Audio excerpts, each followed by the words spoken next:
the internet king that got dialed out. Imagine a time when logging on meant blocking the phone line. A time when your heart skipped a beat hearing, "You've got mail."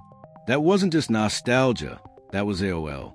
America Online didn't just connect people. It built the online world as we know it.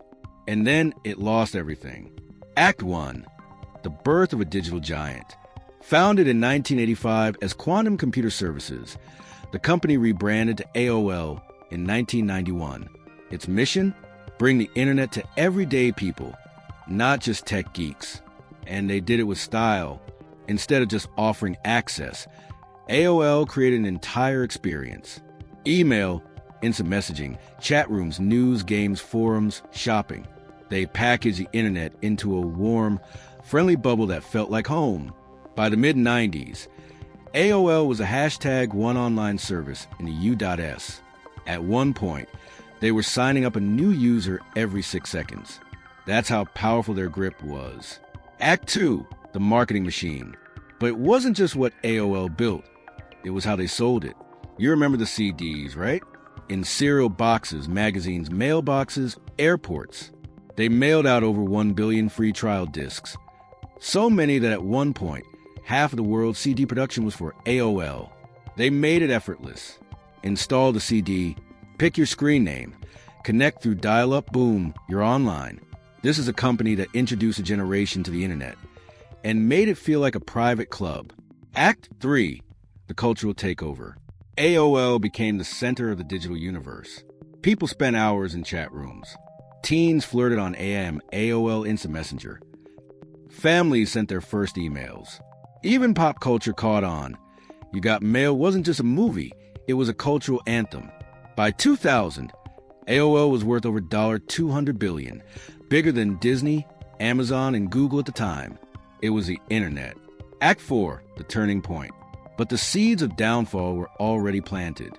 AOL had built its empire on dial-up. And when broadband came in faster, cleaner, cheaper, they didn't pivot. They doubled down on an outdated system. They started stuffing inboxes with spam. Their customer service turned into a nightmare. And worst of all, came the Time Warner merger. In 2001, AOL merged with Time Warner in a $165 billion deal, the largest in U.S. history. It was meant to be the ultimate synergy. Old media meets new media, but it flopped hard. Culture clashes, strategic misfires, and collapsing ad revenue turned the dream into a disaster. The value of the combined company dropped by over $100 billion within 2 years, and AOL became the laughingstock of Wall Street. Act V, the fade out. In the years that followed, AOL struggled to stay relevant. They tried to pivot to a media company, bought HuffPost, TechCrunch, even started making original video content. But the internet had moved on to Google, Facebook, and YouTube.